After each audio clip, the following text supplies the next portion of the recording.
Yes, people, what's good? I'm Kinell, and this is Sinister Cinema, where we get deep into the guts of the stranger side of cinema. Kinell Sinister Cinema is brought to you by Forgotten Sons Apparel. Check them out at forgottensonsapparel.co.uk. Forgotten Sons Apparel is a York-based streetwear brand drawing inspiration from alternative culture, tattoos, film, classic TV and cartoons from our childhood. In our own words, if you like our stuff half as much as we do, then we like it twice as much as you. I'm a big fan of this brand and I love the guys who make it. They've supported me for years, way before I was podcasting. They supported me in my battle rap career. You might have seen me rocking some of their garms on Don't Flop and other leagues. I love Forgotten Sons Apparel and I'm urging you all to check them out at forgottensonsapparel.co.uk. Right, now on with the show.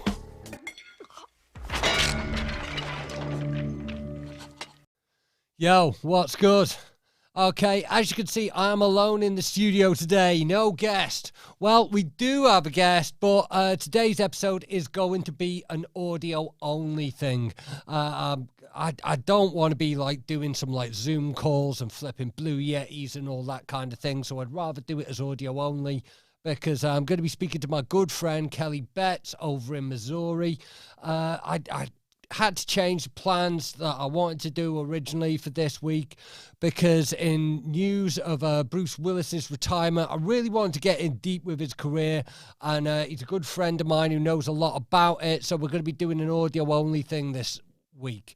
One thing I will say is I always forget to do this.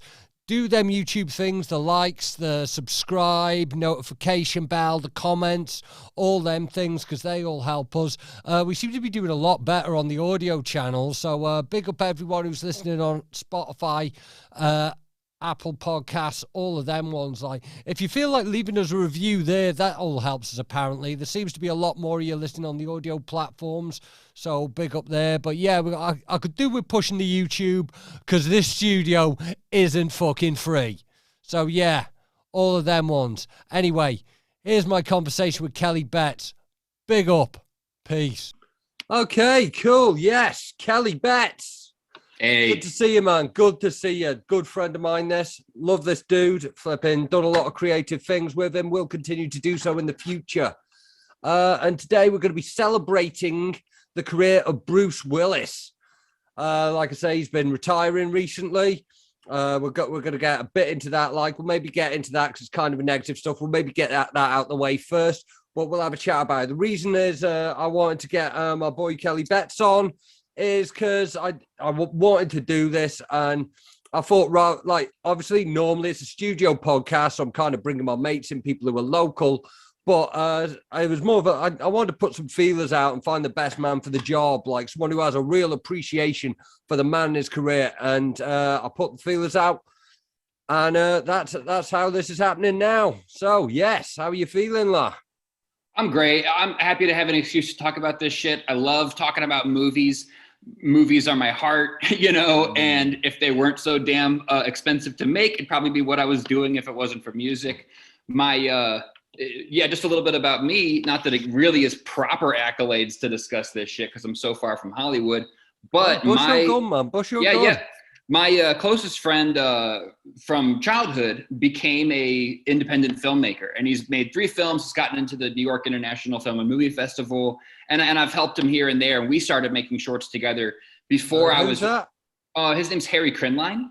Oh, He's helped me with some of my music videos. He filmed Thesaurus versus Sid Vicious. Yeah, I should mention that we know each other through battle rap, and you are very much associated with No Coast, which is a league very close to my heart. My first US gig was with you guys, and No Coast is a league you need to know about. The true independence. That's what I love, the spirit of independence. Yeah, man, we're just weirdos, and we're Midwest as hell, even though now we're all over the country, basically. But I think, bigger picture, talking about my own background is, as someone that's been listening to you, I am happy that you have an American on here and like a Heartland Bible Belt American, because when I think of Brue Willis, it's just irremovable from an American attitude. And I guess we can get more into that, but I think it's appropriate, even though I know everybody, loves US culture and doesn't mean you can't understand it from overseas, but I just think it's appropriate. You got like a bullheaded, like farm raised American to talk about Bruce Willis. Yeah, I agree with that. That's among the reasons that I wanted you on here, because this is the thing. Like, I mean, like American culture, Hollywood, and all that. It's it is worldwide. There are people who appreciate it in every culture to amazing degrees, myself included. But sometimes you need to understand where it comes from, rather than just the product itself. I think that Bruce Willis is one of those guys where you can be whatever, even like, I know the Chinese audience for him is gigantic, as it is with many, action stars. But I think that to understand the context he exists in, he isn't a Tom Cruise. He isn't a, Brad Pitt. He's something that is part of an American tradition. Yeah, and he's that's something that's like ran through his career. It's been quite a varied career. Like, I mean, like, to me, I always think of Bruce Willis as the action guy, but it's important to realize there's a lot more strings to his bow, and that isn't how he was introduced to the world. He was the guy off Moonlighting. Absolutely. Not only that, just like to double down on what you're saying, like I guess what's underneath it is Bruce Willis overcame a lot of odds and had to prove himself, because I think there's two things that you're kind of touching on, or one of them you're touching on, is that he was considered to be like a romantic lead. He was like a goofy guy that women crushed on.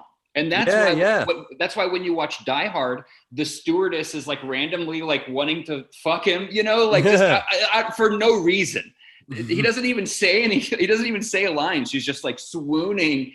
Girls are falling down while he walks through the airport, because that was the what entertainment perception of him. And then what you have from that is that was a TV show that he was from. So back then, you were either a TV actor or a movie actor, and making that transition was damn near impossible, like until the 90s. Yeah, so, it wasn't something that happened, but he was also a musician at the same time. He had an album out on Motown at the same time. He was doing flipping romantic comedy TV with Sybil Shepherd, and then he becomes this incredible action star. I had no idea the music. I thought the music was always like he just didn't know what to do with millions that he was sitting on. I always assumed, But that makes sense. I think he's I'm not the biggest fan of his music. Like, I've looked into it for the purposes of this, but it's a man who's always like kept his passions close to his art. like, and I don't know. I feel like you understand this, like, flipping, if music's in you, you will always make music, like, even if you're not doing anything with it. Yeah, for sure. And you watch those tapes back of his concerts, and it does look like he was really popular for a period. Like, you've got just like crowds of maybe 1,000, like, doing the Beatlemania, reaction to him doing like 2.5 hour gigs. But it's like, that shit, he had so much money by the time that came out. Was that, manufactured to an extent? Hard to say, because his music, better to just know that he does it than to actually consume it. Yeah. I don't know, like, it's not the best, but like I say, like, flipping, I could always respect someone who's got music in their heart. Yeah, absolutely. And I think that is part of his appeal. Is he I mentioned Brad Pitt and Tom Cruise earlier. I can't picture them having a life outside of what they do. No. Christian Bale recently said he based American Psycho on Tom Cruise getting interviewed before he was famous, because it's like, without fame, Tom Cruise is just a weird vessel of hype with nowhere for it to go. I remember him saying that. He was like, he said he saw when he was with I can't remember who he was with at the time, but he did Johnny the big Carson jumping on the sofa thing on Oprah, and then he went back, and because there are actors that are like that, like, there's just nothing there if they're not embodying a character. Yeah, absolutely. I think I hate to, I don't want to like contradict what you're saying, because I think that it does make him more relatable, and you can tell that he has a life outside of movies. Yeah. But I think something that I really wanted to talk about, the appeal for me is, Bruce Willis being a reluctant hero in all of his roles. and you know, he's way more akin to rather than the people we've been mentioning, but like, you know, Harrison Ford. And then you go back in history, and it's like, to me, he always seemed to have replaced like Humphrey Bogart. Like if you ever watch that old noir stuff, it's kind of like, I was gonna get plastered and black out alone again, smoking a cigarette in the dark, but I guess because I've completely committed to nihilism, I might as well be the hero because I've got nothing else to do. And I you know, I always say, like, the camera can see everything. The camera kind of sees the truth. It's way better to just typecast than it is to try to get somebody to act. And I think there is something to Bruce Willis, like having been this ladies' man and having in his mind been this rock star, and then for that not to work, and he's doing his third choice. And so while he's humongously successful, it's not what he wants to do. And for some, you know, reason that a psychologist could look at me for, I think that's a huge part of what makes him as lovable as he is and memorable. Is this doesn't look like he was born to save the world. Yeah, that's very true. You can there's you know, there are certain actors that you know, that their version of a hero is this, like, it's an archetype. Whereas like with Bruce Willis, it's something that's more relatable, something you can connect with. Absolutely. I think that gets lost. I think that's getting lost more and more in movies, where movies are becoming more of a fantasy. And I love the Marvel universe. It's great, but I'm always returning to the 90s action. And part of that is because you have these guys that get caught up in giant schemes that are beyond their understanding. There'll be like world politics plots, and they'll be like, I don't care, I just want my daughter, you know, and then shoot the bad guy. You know, it's and there's something to that. There's something to that fish out of water, to that reluctant hero, somebody who's dragged into the situation. It puts you in their shoes, and it's different than thinking you're Superman, thinking you're Iron Man. You know, it's a whole other. It's very different to make a flipping starring action role relatable, because, you know, we are people who are just dealing with our day-to-day struggles, and we do like, you know, we can't necessarily put ourselves in the shoes of a superhero, but we can understand a guy who just has to deal with whatever's in front of him to just make it to the end of the day. And not to get all into social politics, but I mean, I think more or less what happened is superheroes are less relatable for a reason. I don't think that's accidental. I think that when you look at the Marvel universe and DC, they're trying to apply to everyone. So it can be everyone's fantasy, but it can't be anyone. And so I guess something that applies to everyone really is no one's thing. And Bruce Willis can be my thing because I'm a white dude, you know, like, and so it's like, you know, so obviously I'm not against them expanding the appeal, but there was a time in like early 90s when movies were made exactly for me, you know, like when I was 12 to 22, you had $1 billion industry going, let's make a movie for this guy. And it all just fell in my lap. So as fucked as that is, as problematic as that is, as you would say, boy, I love it. Yeah, man. Real talk. This is it, man. Like flipping. I mean, like we live in very much an airbrushed age of cinema. Like I didn't realize the amount of effects that go into like just a character appearing on screen. There's like what should we call it? You know, the VFX just to make a normal scene of two people talking will take away all their imperfections, but the imperfections for me are what make it. I mean, like I had Robert Woods on here recently. He was and like I didn't realize how much like visual effects is used to, like, if someone blinks a couple too many times during a scene, like they won't reshoot it. They will paint out the blinks in visual effects. And like there's probably as much, the new Sex in the City series probably has as much visual effects as the last Avengers film, just to make them. Yeah. And, well, I always say we live in the age of the Instagram filter. We live in the age of Snapchat and all this. And like the relatability, the imperfections aren't there that like they were in these movies. Yeah, well, I love ugliness. I love grit. I mean, I come from like the crust punk, community, and so grime and imperfection is like, my palette when it comes to making art myself. I think that there's that makes me think of a few things, which is first, you have to know that Avocado has said he won't say he's not the guy that airbrushed Superman's mustache off. Oh, no way! Yeah. And my days! I think he signed a non-disclosure, but he's said, I won't say I'm not him. Yeah. And I think he's in the IMDb for that one too. So, I guess I think I'm not anti, digital effects because one of my favorite movies, Wolf of Wall Street. Yeah. I don't know if you've ever seen on YouTube, there's like a 5-minute clip of like all the CGI they did like for landscapes. And they just, when you say, brush, like airbrush, it's like that movie was brushed to hell. But I think what makes that different than the Superman movies is when you have this big effects of like a car flipping or whatever, and it's all going to be digital, it's going to always look like softer. It's always going to look less detailed. Because they just don't want to render it that much. And so they soften up regular shots so that it's not jarring when it switches to the car flipping. And so, when you're talking about moving, even if it's not the eyes blinking, I think it has been, washed out a little bit just so that it doesn't switch, looks when the effects come in.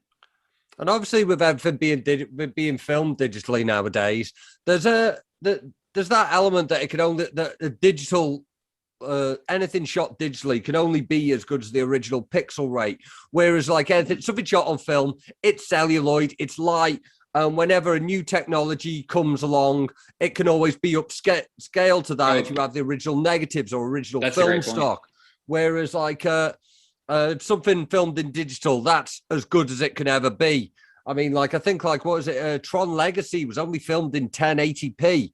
Like wow. Yeah, I filmed the podcast better in that. So there's already a version of Tron that looks better than Tron Legacy. That's like, ironic. What's happening now is like in these really big blockbuster films, like your Marvel movies and that, like they're being filmed in 8K, then scaled down.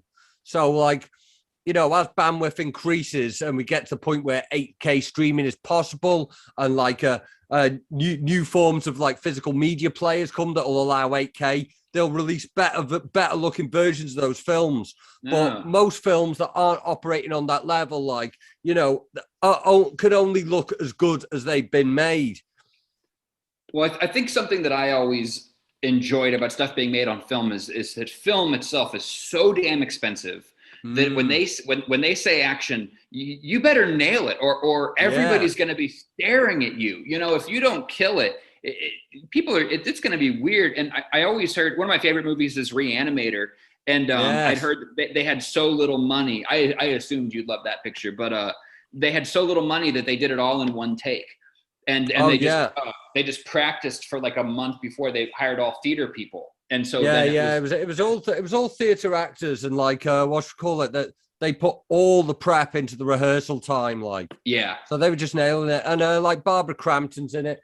She was on Days of Our Lives around that time and all, like, so it was a soap opera actress. Like she was used to that daily turnover of nailing it and all that kind of thing. I guess go ahead. It used to be a thing, like the ratio of how much film you shot to how much ends up in the film. So that used to be a big consideration with hiring directors and actors and stuff. Like it was about nailing it first time, so there was a lot more pressure on that. You couldn't do a million takes. Right. I hate to sound like that guy that's like I'm gonna press my EP onto vinyl just because, you know what I mean? Like I hate to be that fetishist of lost media forms. However, I've talked at length with friends about why Die Hard is as kinetic as it is. What is it where you can infinitely watch it? I think almost anybody can just you could watch it 3 days in a row and not get tired of it. And they're really blowing up that skyscraper. You know what I mean? They didn't destroy it. It's an under construction skyscraper, and they're firing off these giant blank guns and flying around helicopters. And apparently the security there wanted to kick them out and hated them. And so I think there's something to a desperation in the air and a kind of one take, we better make this count. And everyone starts caring a little bit more in these imperceivable ways. And what gets caught on camera is something closer to reality. Yeah. I'll go full on hot take. I would say that, in my opinion, Die Hard is a perfect action movie. Absolutely. I don't think there's anything you can do to improve that. And because of the way it was done, done on that kind of budget, really blowing stuff up and really dropping people on a wire off a building and all that. Yeah, and so many, you set up dominoes. The whole, the first half of the movie sets up all these dominoes, and then the second half is just them all falling back down all the way to the watch. It's incredibly well structured. There's two things I love to judge movies by, and it's does anything pull me out of it, no matter what it is, because you can break any rule. I don't care. You can break any rule as long as it doesn't pull me out. And then the other one is, I don't need a movie to be deep or have a lot of symbolism or have a elaborate plot. But what I enjoy is if the more attention I pay to it, the more it rewards me. The more questions I ask, the more answers it gives. And Die Hard has that. You can keep projecting ideas onto Die Hard, and it can keep giving them back. Yeah, and it's and a lot of it, and all of that, and still at the core of it is the relatability of John McClane, Bruce Willis's performance. Absolutely. Like swinging off the side of a building that's exploding and managing to maintain a relatability. It's incredible.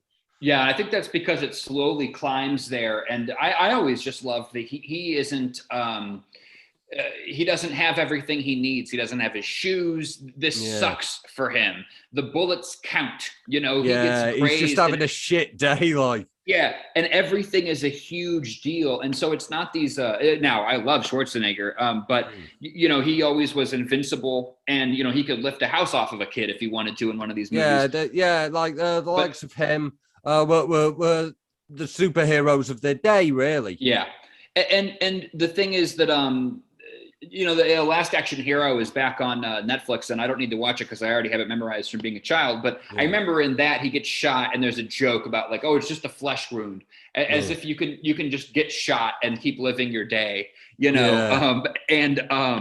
that's not ever in any movie Bruce Willis. It all seems to count. He gets hurt. He's in trouble. He might die, and so he stands on glass barefoot, and it's absolutely horrible. And I think that when you get to him swinging off the building, it counts even more because the stakes have been built. You're like, things hurt this guy. This is a guy living somewhat in reality. So when there's a helicopter after him, you're like, shit, there's a helicopter after him. You've escalated. Yeah. Because he isn't that superhero. So, fucking Last Action Hero. Again, that's probably the I was talking about that with Boski. It's another one of his favorites as well. So. Oh yeah, I love meta shit. I think that and you may have a structure here you want to lead me away from where I'm going to take it, but I think that some studio executive saw how good Bruce Willis looked panicked and said, you know what, I don't even think we need the guns. because him panicking becomes Pulp Fiction and then The Sixth Sense, and you just have these movies where he's in as much trouble, but it's not necessarily external forces, or it's not terrorists, it's just situational. Yeah. Not that there aren't guns in Pulp Fiction, but that's not why he's panicking, when he does. Yeah, it's the fact that he has to get away. The stakes in that are getting away with his girlfriend. And I always I always loved in both those movies. And then 12 Monkeys as well, which is another one of my 12 favorites. Monkeys. I'd quite like to get deep on that one. Like, but yeah, just a psychologically tortured man, someone who is alienated from the rest of the world, and is beyond disgruntled. He's panicking, Yeah. And I think that I don't know. I'd like to think that these things were intentional sometimes. I'd like to think the movie producers know what they're doing, and they saw him in those action movies and they were like, I think this can work. I think we can use this. I don't know if he might not even need to get shot at. Maybe he just loses his watch. Yeah. Maybe he just is a psychologist for a troubled kid, like it's, but Terry Gilliam. I mean, I would just say if there's ever any need to defend Bruce Willis as an actor, it's like, well, just look at the directors that have worked with them. I mean, you got Quentin Tarantino and Terry Gilliam. That's not accidental, Yeah, these are auteurs who've like seen like a perfect role for him. Like both those roles, they're not roles that I can really see anyone else in. Like, and I feel like that was a decision that was made before even the script writing stage. I feel like I would think so. Yeah, absolutely. Especially with Quentin Tarantino, because he's known to kind of, do that, work things around people. But 12 Monkeys was mind-boggling as a kid and disturbing in a way that so many other things weren't. And I think you get into it's kind of like what Donnie Darko is supposed to be. Yeah. It's like, hey, if you're 15 and you smoke enough weed, Donnie Darko is pretty good too. But 12 Monkeys, you don't need it. It's you're trapped in something. You're realizing that you're trapped in something, and then you have like this martyr story that's been told so many times. But boy, he makes you feel it. It's he just looks tortured. He just looks tortured in that thing. It's absolutely wild. Like, I mean, there were some things that are in that film that are supposed to be like illustrations of madness. And the one that always flipping sticks with me is when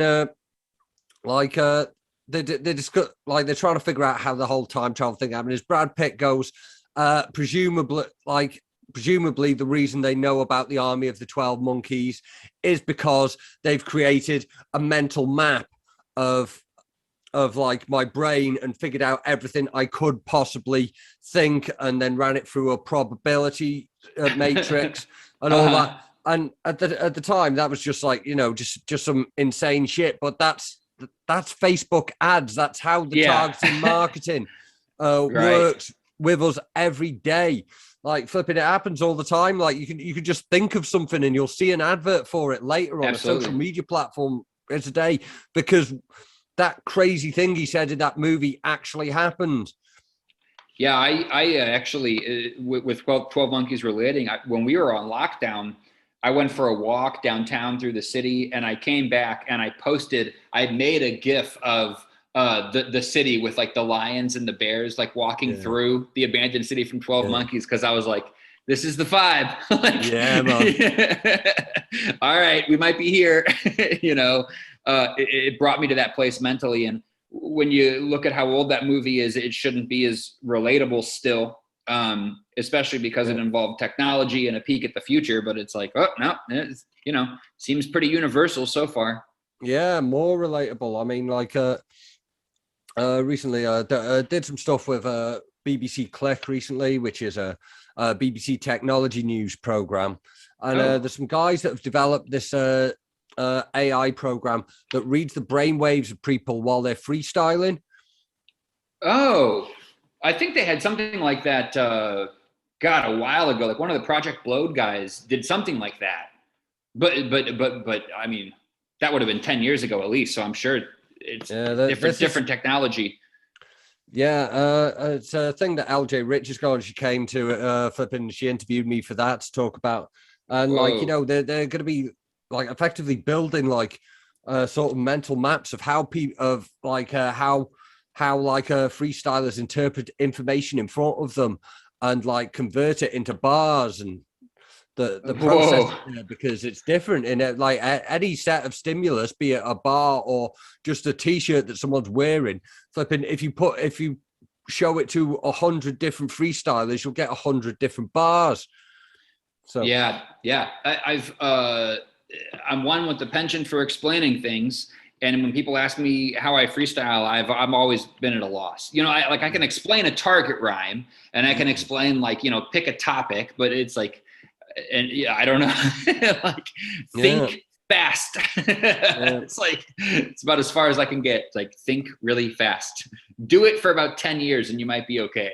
Yeah, I mean, I think the potential for that technology is incredible. Like, I mean, effectively, you could practice freestyling by battling the best version of yourself. Oh, that sounds terrifying. Yeah. That's nightmarish.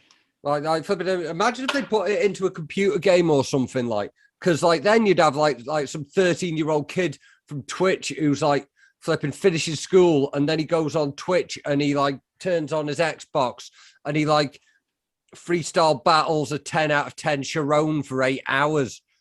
and then like that then there's gonna be kids that are just gonna be doing that, and then probably expand into the metaverse, and then eventually they're gonna try out, and people are gonna be turning up with the current most elite freestyle skills in the world, because it's just something that's been like integrated into their practice, into their culture, and their just another skill into their day-to-day life. In 10 years there's gonna be kids turning up to tryouts with the ability to freestyle like Ilmac now. flipping written battle rap might disappear because like people are just freestyling too good. I'm ready. We could end up with it going full circle. I, for one, welcome our freestyle overlords. Oh yeah, man, I'm feeling it. We got a bit distracted, but yeah, like flipping like. But this is just an example of some of the wild stuff that was in 12 Monkeys that's kind of like coming to fruition. And another thing I really like about 12 Monkeys is the fact that the technology of the future does look old and shitty and fucking the shit that doesn't work with it, and it's not quite accurate. Absolutely. And a whole bunch of unreliable scientists and leaders, like local leaders. Like, it's dystopic in a believable way. And it's the Star Wars effect. Everything's lived in. But yeah, at the end of the day, people are people, whether they're in charge of a, new destroyed city underground or not. And it's just like, oh no, these are just some weird characters. Like they don't even know, when you're watching it, you're like, is this time machine even going to work? Like, is anything they're doing making any sense? And then what's he in prison for? Is he a dissonant? Is it a political thing? Who knows? It's it's never clear if there's like any kind of like mental illness that's also going on with him. It's like because it seems to be almost some kind of like a slavery kind of thing. Yeah. And he's the confused and panicked Brue Willis, like it's a haunting performance, like. Absolutely. It's also a movie that does not work without him. That movie with just a movie star is nothing. There would be no movie. It all falls apart unless he's selling it.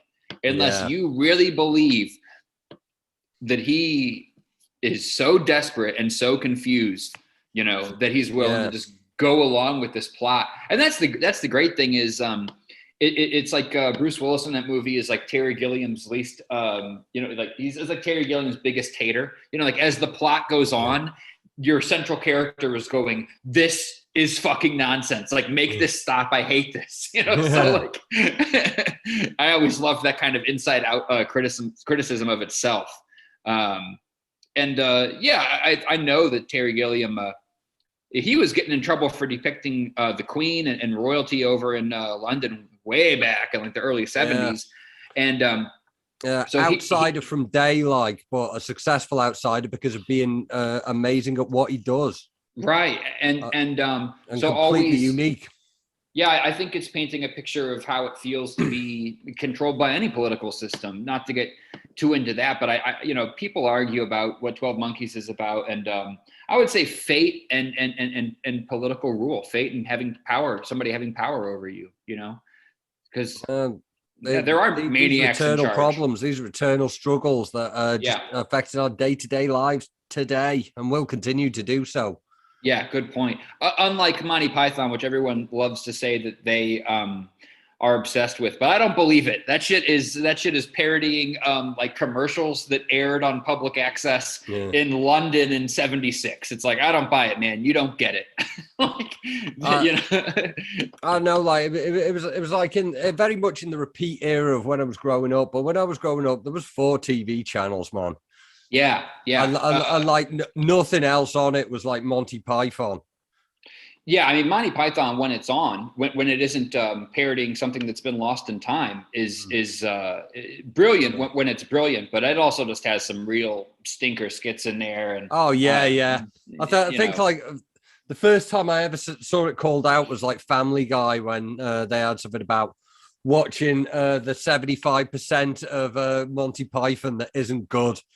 Oh, yeah. If you try to sit through Monty Python, I don't know. I just think people that claim it's their favorite show haven't actually done the research. Yeah, it's not like I'm revisiting it or anything, but I will say like Terry Gilliam's animation in it is that is something that has stood the test of time, and it become incredibly influential, like cutting up all the fine art things.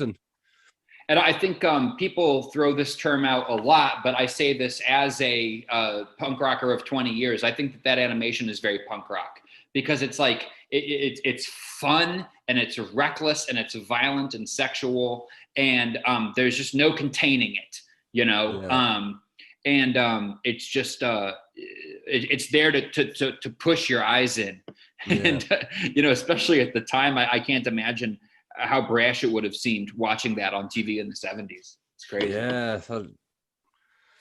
You see all these memes today, like what should we call it? Like a single sip of McDonald's Sprite would kill a medieval peasant and all that kind of thing. It's like that is one of those things. Like people were flipping, like people can't have been ready for dealing with that, surely.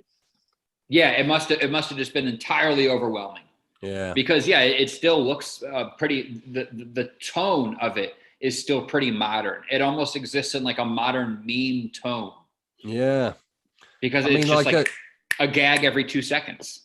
Yeah, I mean you could go so far as to say that like flipping like the knock-on effects of it that it's had on like comedy and graphic design, like as at least sowed the seeds that are carried through to like online meme culture today. Yeah, absolutely. Yeah, I think especially because Monty Python saw a giant jump in popularity in like the early 2000, 2010. I feel like it was more popular then than it had been ever. Yeah. Yeah. Okay. We got sidetracked a bit there, but that's what we do on the show. We get sidetracked and we talk about things we love and we celebrate them. It's not about flipping staying to a point, but we'll get back onto Brue Willis. Like, I would like to touch on his recent retirement here. Like, I'll go read this straight off Wikipedia because, like, the circumstances around it. So it's important that I read this accurately. But in the later years of his career, Willis starred in numerous low-budget independent films that were panned by critics. He would often earn $2 million for 2 days of work per film. Those working with Willis noticed that he appeared confused, did not understand why he was there, and had to be fed lines through an earpiece. Days before Willis was scheduled to arrive on the set for one film, Out for Death, the screenwriter was instructed to reduce his role and abbreviate his dialogue. The Golden Raspberry Awards, wankers, an annual award for the worst films and performances, created a dedicated category to the worst Brue Willis performance in a 2021 movie for his roles in 8 films that year. And then in March 30th, 2022, Willis's family announced that he had been retiring and had been diagnosed with aphasia, a disorder that damages the part of the brain that controls language expression and comprehension. The Razzies retracted the Brue Willis category, saying it was inappropriate to award a Golden Raspberry to someone whose performance was affected by a mental condition. At the time of his retirement, Willis had completed 8 films awaiting release in 2022 and 2023. Now, yeah, fuck the Razzies. Suck my fucking dick. They've had some real bad calls, yeah. Yeah, I mean, we don't know the exact facts on this, but it's pretty safe to infer that he was aware that he was dealing with issues and that he was due to retire soon. So he was doing what he can. He's got a family. So, you know, he's securing the bag and working through tremendous odds to do these films. He has been putting out a lot of films and like it. Before people knew this, like people were very, very, very quick to be cynical about the fact that he was doing these like independent films and low budget films. And I think if there's one takeaway from this, that is a bullshit attitude to have. Flipping, what should we call it? If someone has had a career where they've given you so much greatness, you know, flipping, the greatness will be there forever. So yeah. Right. So nothing they can do after that takes away from it. In terms of creativity, I'm not talking about flipping. You know, I'm not talking about flipping R. Kelly stuff here. Like, but right, you know, no part of their. You know, if someone even if someone does just fall off, it doesn't take away from their greatness. Like, but yeah, this is something that's like I've been following this and I'm reading up on what aphasia is, and I don't understand medical things, and it puts me in mind of Robin Williams. Because it wasn't revealed until after he passed away. He was suffering with Lewy body dementia, and that was affected his ability to remember lines. And one of what once was one of the quickest minds in any artistic art form could feel himself losing his abilities, like, and there's physical things with Lewy body dementia and all, and that probably was what drove him to take his own life. And that's like that's something that's terrifying to me, to have like these artistic gifts. And for that, I mean, obviously it's these kind of things that come with old age, things like aphasia, dementia, all these things like that, they're tragic in any set of circumstances, but there's kind of something to it when a once great artistic mind starts losing its abilities, like, you know, that a completely separate kind of tragedy. And I feel that's what we must have been seeing in the recent years of Brue Willis's career, like, and that's heartbreaking to me. I don't know what your thoughts are, but no, I agree. It's really sad to see, especially because he is from that 90s era of action star where you had to have one-liners and you had to be funny. You don't just jump off a building. You say the clever thing and then you jump off the building. So this is a man known for his mind.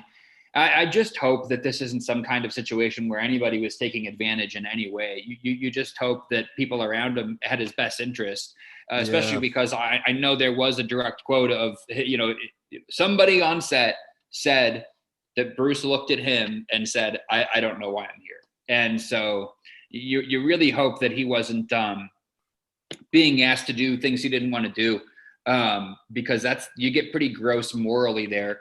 And I think it's one of those things. I think, you get into this, like, you know, moral conversation where it's like, to me, he has every right to play the game. He's made his name worth the millions and millions and millions of dollars, and however he wants to use that is up to him.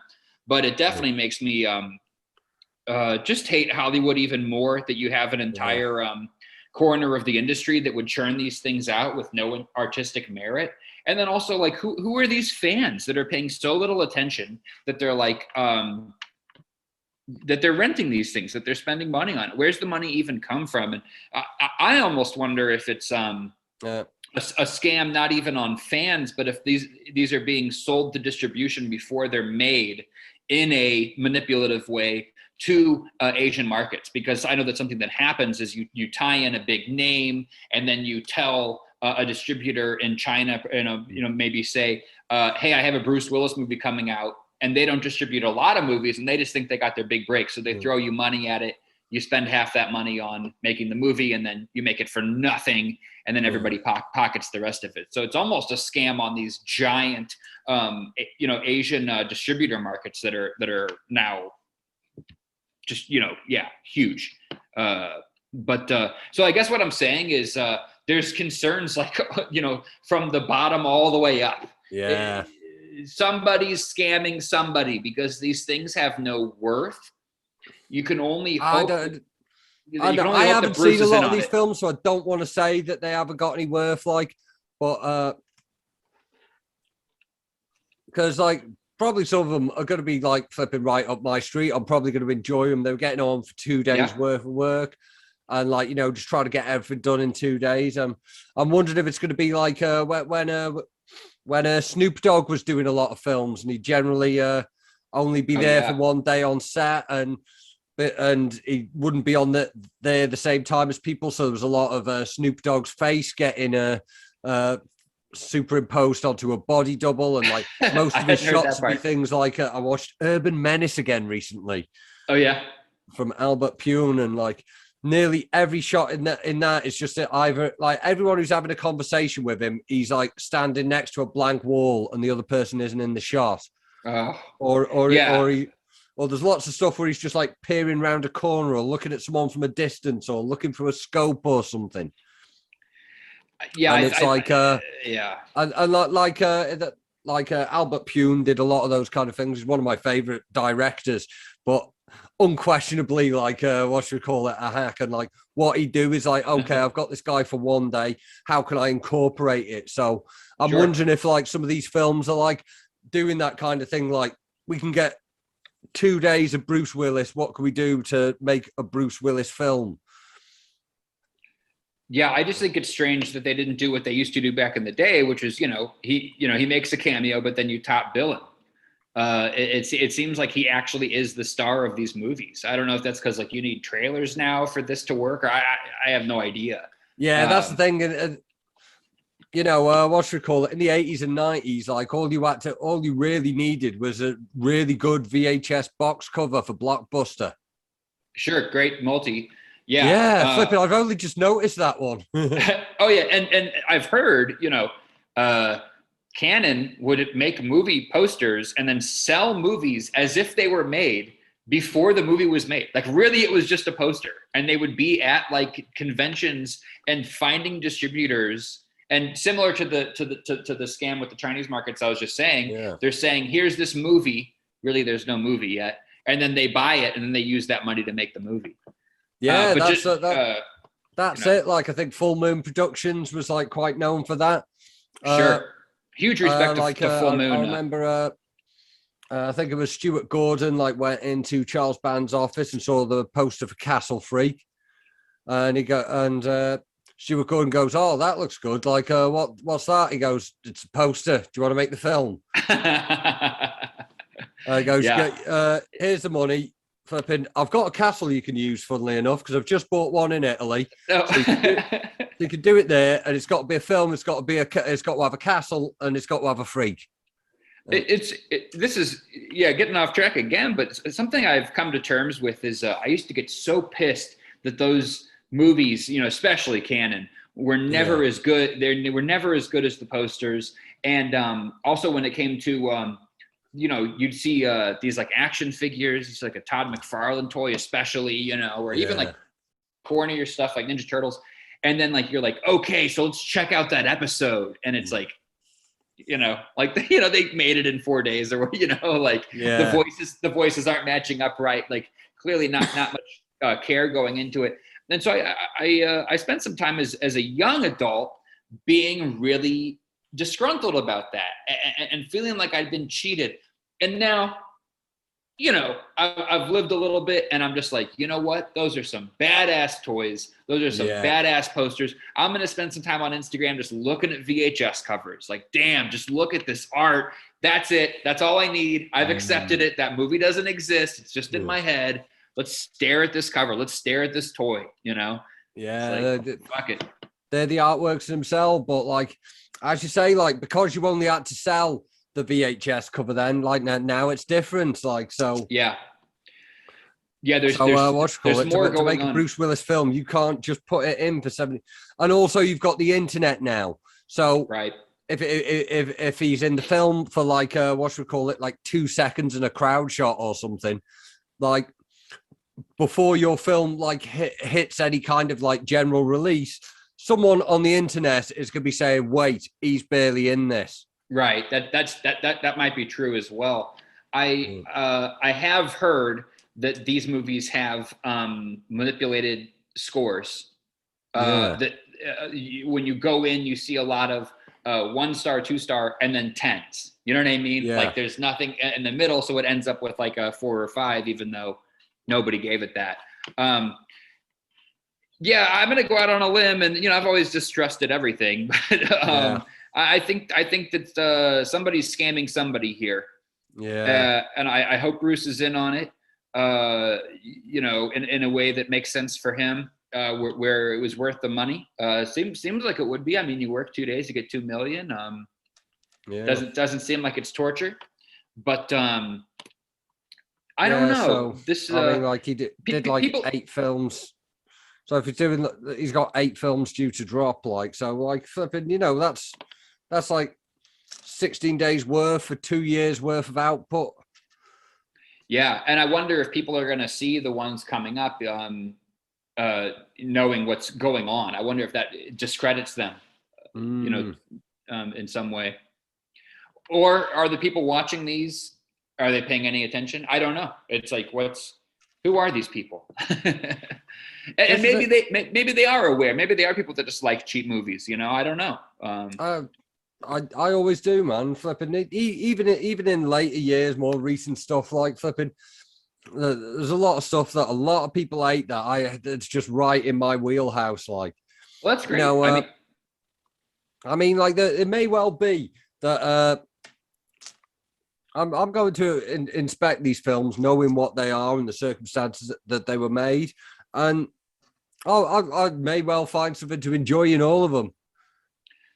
Yeah, I guess I just think it's a pity that, and this has been said to death in the last couple of years, if you pay attention to film review, but we've kind of seen the end of like the like $10 to $20 million movie, which is where a lot of amazing movies come from, is that like budget range, or maybe we'll say like 10 to 30 million.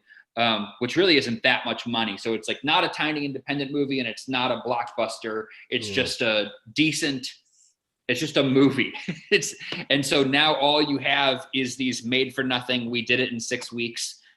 Churn them out things. A lot of rom-coms and stuff like that. And then the cheapo action and cheapo horror, and then you have giant blockbusters with all the big names. And so with nothing in the middle, I don't know. Like maybe Bruce could have gone out doing some of those and still getting more money for less films, and them putting care into it in a way that would have preserved his name a little better. Just any kind of if you got to work around stuff, maybe, I don't know, making it not an action movie. I feel like making an action movie with someone who's struggling is like the hardest genre. Like, you got to hit all these marks and run around. I don't know. We've got the technology to do these things. We've got stunt performers. We've got all this. Whereas if you had something that's relying purely on acting, and we're hearing that, as it says there, like he was having to be fed lines through an earpiece. Oh, that's a good point. Yeah. So, because then they'd focus on what his where his character was going. That's a good point. That's it. Like flipping, like like he probably wouldn't have been accepting those roles if they were offered, if he was experiencing these kind of difficulties. And it appears now that he was aware of these difficulties.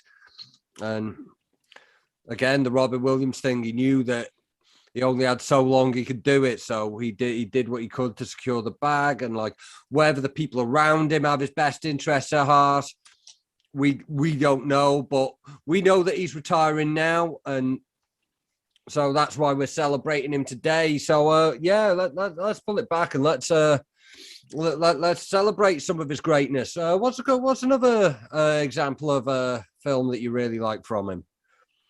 Oh, let's see. I had notes at some point. Oh man, now I'm just kind of lost in like the regret I have that it's come to this. Oh shit, I'm gonna totally cheat and pull up the IMDb because I'm blanking. Yeah. Flipping. Which I bet a ton of people are doing this as well.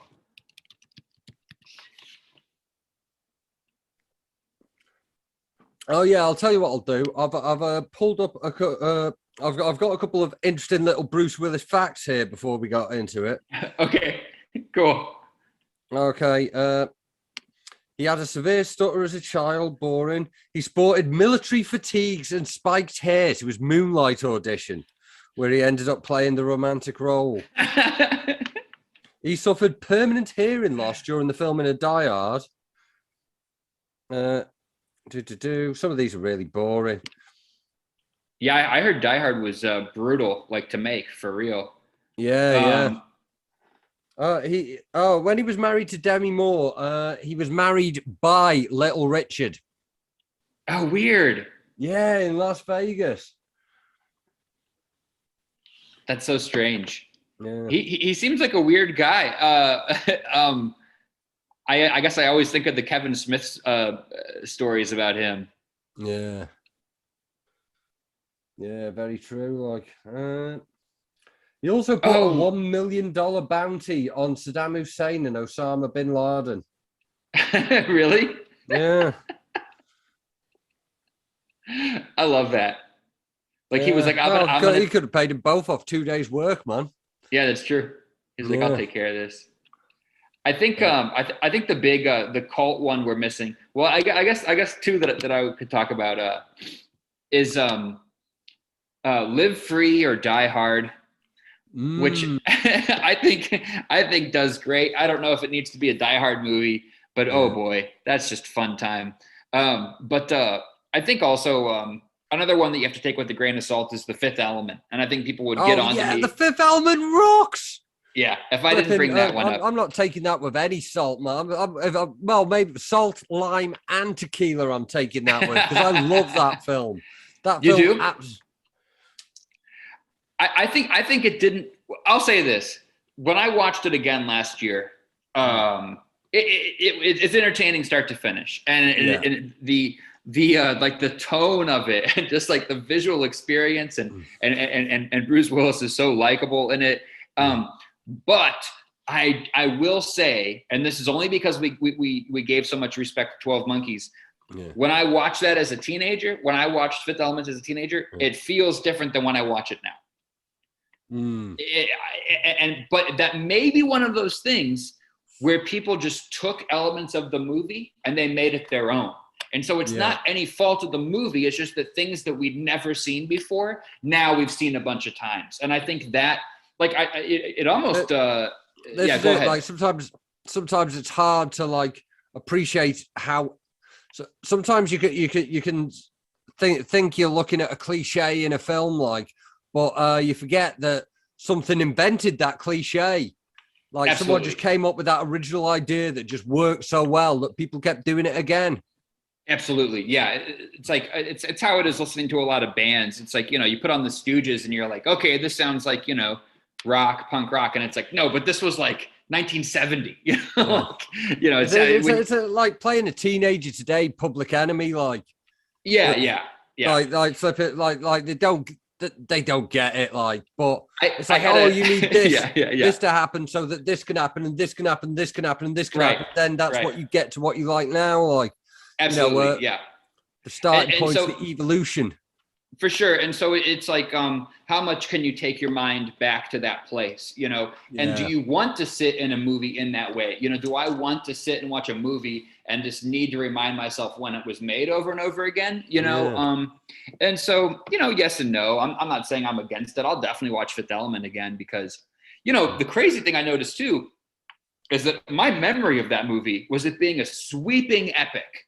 Yeah. And it is, but it's what you would call a set piece movie. Like really, you don't see the ships or like the space station or the Earth. It's all close-ups. They're all just in rooms.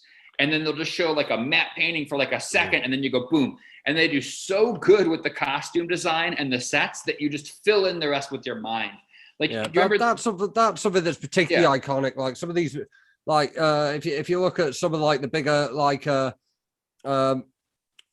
some of the grander scale Marvel movies like Thor Ragnarok or the Guardians of the Galaxy ones, like flipping like you can see that like what they're doing there has come from the Fifth Element. But now we have better technology to do it and make it better. Like so, that's why the Fifth Element, like people have built on what it established so much, because that was good. That nothing looked like the Fifth Element when the Fifth Element came out. No, nothing. It was so weird. It was so weird. And it's funny that you say that, because I was going to compare it to James Gunn Guardians of the Galaxy movies. Yeah. It's like, hey, this is sleek and sexy, but goofy, and everyone's kind of a joke. And, it's like, it's almost all one big joke of a universe. And they're also hopping from one place to another. They're really exploring all these different places. Yeah, it's very comparable. But God, when that movie came out, it was loud, and it was like a cartoon, and it was weird. It's just like, yeah, what a fun movie. And like flipping, like it was like it came out like in kind of like we were feeling the sort of post Pulp Fiction wave at the time, like. Yeah. So it was like the big films we were watching, they were all like flipping like gangster stuff. There were stuff with no crane shots in, like small intense films, and then suddenly this wild film with such scope. And like a lot of the scope, again, it's just from being something that we've never seen before. Yeah, and it definitely feels commentary in it.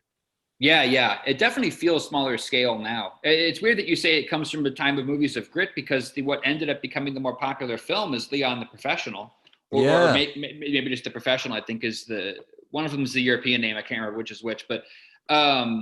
That was made. They ran out of money to make The Fifth Element, and so the director takes the entire crew and they make that small budget movie, and then go back to filming The Fifth Element once they've secured more funds. Yeah. And Leon was the one that really like put him on the map outside on a worldwide level. Like certainly like to. To American audiences and British audiences, like that was the one, like, where we were getting things, it was all your Killing Zoes and things that were coming out around that time, and it fit right into that wheelhouse. And it's just crazy to think that like something like that was so of the time was created to make something that was so of the future. Literally, I mean, like, do you know one detail that sticks with me about The Fifth Element that I always think about, like most days? Okay, I've got mine too. Cigarettes. Yeah. Are they tiny? Isn't that what it is? They're like little tiny cigarettes? Yeah, like it's the same size as a normal cigarette, but it's nearly all filter. It's just like a couple of cups all filter on it. Like, and I always think about that as I pick up my electronic cigarette device. That I press, that vaporizes nicotine salt fluid that tastes of grapes. And like I think I always thought like, well, the idea of changing cigarettes was like a completely new idea for me. I was like, wow, would that ever happen? Yeah, right. My one detail is going to be, and it's the same way, where it's just a joke that's in the background. It's just there, and they don't make it a thing. They don't go, thank God these new cigarettes aren't like the old stupid ones. It's not on the nose. It's they're in the skyport, like the airport, but for flights off planet. And in the background is a gigantic pile of garbage, like the entire background, which realistically is probably like they didn't have any fucking money to build a spaceport. Yeah. And so it was cheaper to do a gag, but it's like nobody mentions. I think one person goes, "It stinks in here," or he's like, "You'll get used to the smell." And it's just like, this place that's otherwise nice and like utilitarian is also a dump. Yeah. That's amazing. And still, in this incredible background, again, Willis flipping manages to play an everyman somehow. Yeah, it still in makes those sense. Circumstances. He's right. And I think that's kind of the gag. That's kind of why it makes it funny is he's still run down. He's still a working man. He's just a cabbie. He's used to it, but we aren't used to it. We're actually seeing it through Mila, whatever that actress's name. We're actually seeing it through the aliens. Yeah, okay. I'm not going to try to pronounce that last name. And so it's like we're really seeing it for the first time as she is, but we're relating with on like a human level with what Brue Willis is just like. He's a schlub, Yeah. who happens, cigarettes, driving his taxi. It's right. The best. It's what is it? Ruby Rod. Oh yeah. One of oh, why am I blanking on his name? Chris Tucker. Chris Tucker, yeah. It's one of Chris Tucker's last roles, I think, before he became born again and ducked out of the spotlight for like 15 years. And associated with Jeffrey Epstein. But yeah, and I think also talked trash on that character coming off as like flamboyant. Was like, oh, I shouldn't have played a guy in a dress. It's like, yeah, that's your biggest problem. Yeah. Yeah. On the actual flight logs, not the fictional flight logs put out by QAnon. But anyway, the scene where he's going on and he's just talking so rapidly and like just turning and interviewing Brue Willis, and he goes like, "And how do you feel about? Are you nervous in the service?" And like his reaction was just, "That's how I would react." Like probably not now. I'm a bit more familiar with cameras, but I remember at the time it's like I couldn't imagine being around a guy like that. So like Brue Willis's relatability, like it again just puts this.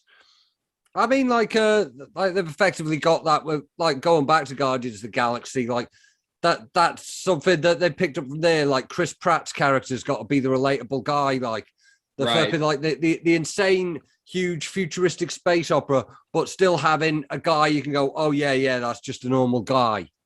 Right. Yeah, I'll do the action when it comes time to it, but besides that, I'm really just some dude. Yeah. Man, and okay, since you brought up Epstein, that shit is so problematic. So the opera star, the singer, in Fifth Element is the actual woman who that director was in a relationship with. That Leon is based on because he actually like seduced some like 15-year-old. Oh yeah, flipping like bad scenes, grisly scenes. Yeah, and so when I knew that I was coming on here, I was like thinking of the Fifth Element, and I was like, oh my God, like people have said that like she looks like that woman did when she was younger, that Mila, I can't pronounce the last name, does. And I'm like, oh my God, it's like a metaphor. It's like a sick metaphor for thinking you're in love with like a kid, like you're in love with like a teenager. Cause it's like, she's an alien, so she's smart, but she hasn't seen the world. It's really kind of unethical, Brue Willis, like fucking that alien because like, she doesn't know what she's doing. Yeah, real talk. She's very childlike. And so you have this theme with both those movies made at the same time that are like, I love young women that are new to the world, but like they're smart, so it's okay. So it's, I don't know, these movies I grew up with, and I look at them now analytically and kind of go, okay. I don't know. Do you know what, flipping? I've just had a look back. I just realized that I referenced flipping like that exact thing when I was on No Coast. Oh, really? Yeah, flipping. I said to Billy Shakes, your favorite rapper is Celine Dion, and you've been masturbating to Natalie Portman since Leon. Oh no! Yeah, that's right. It's such a problematic film that you can say, "Oh, you thought the female lead in that was hot," which in the movie's eyes she's supposed to be. You know, they filmed the scene where Leon and her had sex, and they had to cut it out of the movie because audiences were like, "Whoa, like way too far." She's like 11. Absolutely not. Absolutely not.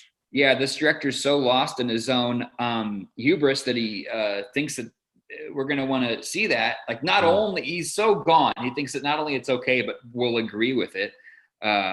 Just absurd. Yeah. Just absurd. Luckily, those things are changing, in maybe not behaviorally in Hollywood, but in the way they present things. At least, I don't think that would get close to flying now. What you call it? I just want to throw a few more titles at you. Sure. What do you reckon to Planet Terror? Oh yeah, I think he's just part of an ensemble cast in that one. I mean, he's good, but it's like, I'm struggling to think of what he did besides look really scary. And I do love watching Planet Terror. I watch that like every year, but I'm not going to lie and be like, oh, he made that movie. It's like, nah, that movie made that movie, it's, yeah. I'd say one film we should mention. Yeah. Because we spoke earlier about, like, going back to that film noir relatability, that Humphrey Bogart, flipping, like, the guy who's just having a terrible time and he's just dealing with this stuff in front of him because he had to. I think it's worth shouting out Sin City. Yeah, I think that's where you're getting more into what his character, who he comes off as in the narrative of movies, for sure. Yeah, and it's then, almost like a sort of like this. It's effectively like I don't know if you could call it neo-noir because it's so stylized, and neo-noir is kind of another thing, but something that comes very much from the guts of film noir and Pulp Fiction, like actual Pulp Fiction books. Something that comes from that place. For him to, like, be in Sin City, it feels like that was the right film for him to be in, for like the direction that he's come from. Yeah, feels absolutely. Like that was almost like a full circle thing. Yeah, there was some director, and he had a great little speech about he was like nothing's neo noir, it just is noir. Like people wrongly put noir in a specific time. He's like, but it's still just noir. I could name modern like Brick is one of my favorite movies, and just these movies they're just noir movies. People are just kind of recontextualizing it and making new settings and new I think people, when they say neo-noir, they really just mean it's in color. Yeah. That's really what you mean in it. It's not a like, different genre. Yeah, it's like nothing got color in it. Right. Oh, and I don't know if you listen to the internet, like Odd Future affiliates, but they were like, everybody's calling us neo soul. They're like, tell us why it isn't soul. Yeah. Tell us what we do that isn't soul. What is neo soul? It just came out. That's the only it just came out. Sin City, obviously. Again, and flipping, going back to flipping Public Enemy through to today's trap, like, it's completely different, but it's all hip hop. Yeah, I agree. Yeah. I think I'm gonna say that Sin City is, to me, the same kind of picture as we've reached a limit as how long my brain can work, I guess. As The Fifth Element and Sin City are the same. As they are not perfect movies, but there is nothing else like them. I remember I had a girlfriend. She'd never seen Fifth Element, and I was just like, I'm not saying this is great. I'm saying you need to have seen it. Yeah. And so I would put Sin City in that same bracket for sure. When it comes to kind of modern noir, but this one's a little goofier because it's a cross genre. It's also buddy cop, but the Last Boy Scout was the other one that was on the tip of my tongue earlier. Yeah. Because it's just clever, and as far as those twists and turns of a noir plot, where you really don't know what's happening for so long.